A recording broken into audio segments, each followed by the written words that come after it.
ನಿನ್ನ ಭಾಷಣ ಏನು ಅಂತ ಏನು ಮಾತಾಡಬೇಕು ಅಂತ ಕೇಳ್ತಿದ್ದೆ. ನನ್ನ ಮಗಳು ಹೇಳಿದ್ದು, ಅಪ್ಪ ನೀನು ಅದಕ್ಕೆ ಯಾಕೆ ಕೇಳ್ತೀಯ, ನೀನು ಚಾಟ್ ಪಿ ಟಿ ಹಾಕು ಅಂತ. I got lot of information, ಅದ್ರ ಮೇಲೆ ಬೇಕಾದಷ್ಟು ಟ್ರೈ ಮಾಡಿದ್ದೀನಿ.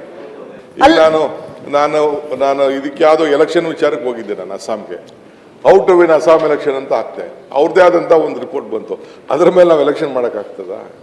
ಎಷ್ಟು ಜಾಬ್ ಕಳ್ಕೊಳ್ತೀವಿ, ಎಷ್ಟು ಅನುಕೂಲ ಆಗ್ತದೆ, ಇದು ಬೆಟ್ರ್ ಏನಾಗ್ತದೆ, ಅದೆಲ್ಲ ಕೂಡ ನಡೀತಾ ಇದೆ. ಡೆಫಿನೆಟ್ಲಿ ನಾವು ಅದಕ್ಕೆ ಮುಂದಕ್ಕೆ ಹೋಗಿದ್ದೀವಿ, ಹೇಗೆ ಈಗಾಗಲೇ ಅಡಾಪ್ಟ್ ಮಾಡ್ಕೊಳ್ತಾ ಇದ್ದೀವಿ. ಕೆಲವು ಇಲಾಖೆಗಳಲ್ಲಿ ಸಭಾಪತಿಗಳು ವರ್ಷದಲ್ಲಿ ತಿಂಗಳಲ್ಲಿ ಒಂದೇ ಸಲ ಅವ್ರಿಗೆ ಕೆಲಸ ಬಿಲ್ ಮಾಡೋದು ಮಾತ್ರ.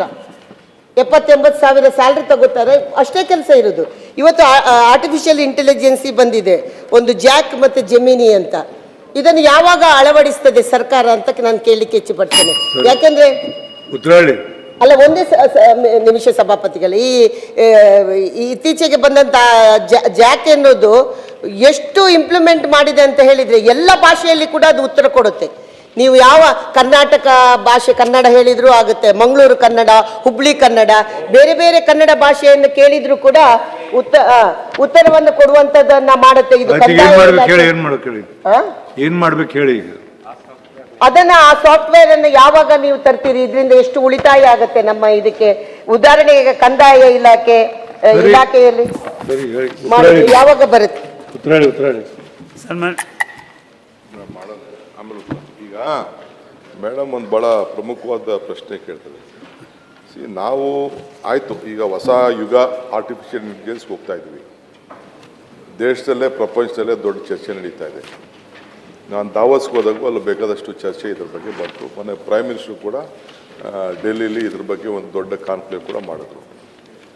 ಈಗ ಕೋರ್ಟಲ್ಲೂ ಕೂಡ ಕೆಲವು ವಿಚಾರ ಬಂತು. ಕೋರ್ಟಲ್ಲಿನೂ ನಾವು ಇದನ್ನು ಯೂಸ್ ಮಾಡಬೇಕು ಕೋರ್ಟಲ್ಲಿ. ಈಗ CBSE ಅವರು 3ನೇ ತಾರೀಕಿಗೆ 3 ಸ್ಟ್ಯಾಂಡರ್ಡ್ ಟು ಹೈಸ್ಕೂಲ್ವರೆಗೂ ಅದನ್ನು ಸಬ್ಜೆಕ್ಟ್ ಸೇರಿಸ್ಬೇಕು ಅಂತ ಹೇಳಿದ್ದಾರೆ. ಈಗ ನಾವು ಗೌರ್ಮೆಂಟವರು ನಾವು ಮನುಷ್ಯರು ಮಾಡಿದ್ನೇ ಇನ್ನು ನಾವು ಏನು ಅನ್ನೋದನ್ನು ಸ್ಪೆಸಿಫಿಕ್ಕಾಗಿ ಮಾಡೋಕ್ಕಾಗ್ತಾಯಿಲ್ಲ.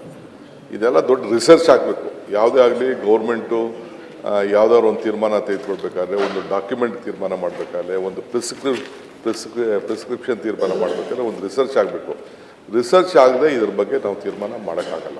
ಎನಿ ಟೈಮ್ ಈಗ ಇವ್ರು ಬೇಕಾದ್ರೆ ನಿಮ್ಮ ಕೌನ್ಸಿಲ್ ಚೇರ್ಮನ್ನು ಎಲ್ಲ ಇರೋಂಥ ಡಾಕ್ಯುಮೆಂಟ್ನೆಲ್ಲ ಕಂಪ್ಲೀಟ್ ಸ್ಕ್ಯಾನ್ ಮಾಡಿಸ್ಬಿಟ್ಟು ಬುಕ್ಕು ಡಾಕ್ಯುಮೆಂಟ್ ಹಾಕಿದ ಮೇಲೆ ತಾನೇ ಬರೋದು. ಈಗ ಕಂಪ್ಯೂಟರ್ ಬಂದಾಗ ಹೆಂಗೆ ಕಂಪ್ಯೂಟರ್ಗೆ ಎಲ್ಲಿ ಬರ್ತದೆ information? If the property has been loaded inside it will get it. So ಹಂಗೆ ಆರ್ಟಿಫಿಷಿಯಲ್ ಇಂಟೆಲಿಜೆನ್ಸು ಕೂಡ ಅದು ಏನು ಹೊಸ್ದಾಗೇನು ತಯಾರು ಮಾಡೋಕ್ಕಾಗಲ್ಲ. ನೀವೇನು ಲೋಡ್ ಮಾಡ್ತೀರೋ ಅದನ್ನ ಈಚೆ ಬರ್ತದೆ ಅಷ್ಟೇ. ಅದರಿಂದ they can't take A decision. So ನಾವು ಇದ್ರ ಬಗ್ಗೆ ದೊಡ್ಡ ರಿಸರ್ಚ್ ಮಾಡಿದ್ವಿ. ಬೇಕಾದ್ರೆ ದಿನ ಡಿಬೇಟೇ ಮಾಡಿಸಿ ಮಿಕ್ಕಿದ್ದು ನಮ್ಮ ಆನರಬಲ್ ಮಿನಿಸ್ಟ್ರಿ ವಿಚಾರದಲ್ಲಿ ಇರ್ಬೇಕು ಅಂತ. ಸಭಾಪತಿಗಳೇ, ಈಗ ಕರ್ನಾಟಕ ಆಡಳಿತ ಟ್ರಿಬ್ಯುನಲ್ನಲ್ಲಿ ಇದನ್ನು ಅಳವಡಿಸಿದ್ರೆ ಬಹಳ ಒಳ್ಳೇದಾಗತ್ತೆ, ಹೌದಲ್ವ? ಈಗ ತುಷಾರ್ ಗಿರಿನಾಥ್ ಅಂತ ಅಧಿಕಾರಿಗಳಲ್ಲಿ ಕೂತಿದ್ದಾರೆ, ಫೀಡ್ ಮಾಡೋದು ಒಂದು ಇದರಿಂದ. ನಾನೀಗ ಒಂದು ಪ್ರಶ್ನೆ ಕೇಳಿದ್ರೆ ಅದರಲ್ಲಿ ಇದು ಎಲ್ಲಿ ಸಿಗ್ತದೆ ಅಂತ ಹೇಳಿದ್ರೆ ಇಮಿಡಿಯೇಟ್ ಉತ್ತರ ಕೊಡ್ತದೆ. ಯಾಕಾಗಿ ಬೇಕು ಅದು ಹೇಳುತ್ತೆ.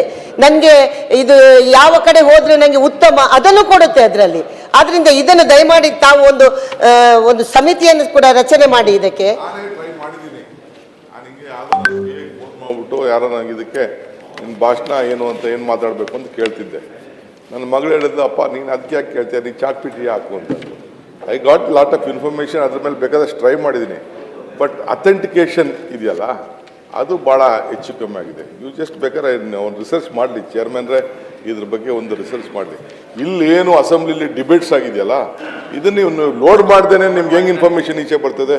I think honourable home minister might have explored lot of ಇದು. ಕೆಲವರೆಲ್ಲ ಎಜುಕೇಷನ್ ಇರೋರು ಕೂಡ ಎಕ್ಸ್ಪ್ಲೋರ್ ಮಾಡಿರ್ಬೋದು ಅಂತ ಕಾಣ್ತದೆ. ಸೊ ಇಂಥವೆಲ್ಲ ಕೋರ್ಟಲ್ಲೂ ಕೂಡ ಇದ್ರ ಬಗ್ಗೆ ದೊಡ್ಡ ಡಿಬೇಟ್ ಆಗ್ತಿದೆ. ಕೋರ್ಟಲ್ಲಿ ಏನು ಈಗ ಅವರ ರೂಲಿಂಗ್ಸ್ ಬಂದಿದೆ, ಅದನ್ನ ಲೋಡ್ ಮಾಡಿದಾಗ they can take it up. ಹೌದು, but they can't write a judgement only depending on the whatever is there in the artificial intelligence. This is the biggest this one.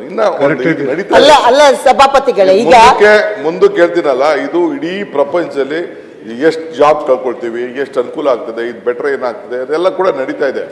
Definitely ನಾವು ಅದಕ್ಕೆ ಮುಂದಕ್ಕೆ ಹೋಗಿದ್ದೀವಿ, ಹೇಗೆ ಈಗಾಗಲೇ ಅಡಾಪ್ಟ್ ಮಾಡ್ಕೊಳ್ತಾ ಇದ್ದೀವಿ. ಬಟ್ ಇಂಥ ಕೇಸ್ಗಳಲ್ಲಿ ಕೆಲವು ಆಸ್ತಿಗಳು ತೀರ್ಮಾನ ಮಾಡ್ಬೇಕಾರೆ, ಕೆಲವು ಯಾವ್ದಾದ್ರು ಮಾಡ್ಬೇಕಾರೆ you can't come until you input ಸಮ್ಮೇನಲ್ಲಿ ಕೊಡಲಿಲ್ಲ ಅಂತಂದರೆ ನಿಮಗೆ ಯಾವ ಇದರಲ್ಲೂ ಕೂಡ ರಿಸಲ್ಟ್ ಬರಲ್ಲ. ಈಗ ನಾನು ಇದಕ್ಕೆ ಯಾವುದೋ ಎಲೆಕ್ಷನ್ ವಿಚಾರಕ್ಕೆ ಹೋಗಿದ್ದೆ, ನಾನು ಅಸ್ಸಾಂಗೆ. How to win Assam election ಅಂತ ಹಾಕ್ತೆ ಅವ್ರದ್ದೇ ಆದಂತ ಒಂದು ರಿಪೋರ್ಟ್ ಬಂತು, ಅದ್ರ ಮೇಲೆ ನಾವು ಎಲೆಕ್ಷನ್ ಮಾಡಕ್ ಆಗ್ತದ? It is not possible. ಇಲ್ಲ ಸಭಾಪತಿಗಳ ಒಂದೇ ನಿಮಿಷ ಸಭಾ ಆರ್ತಿ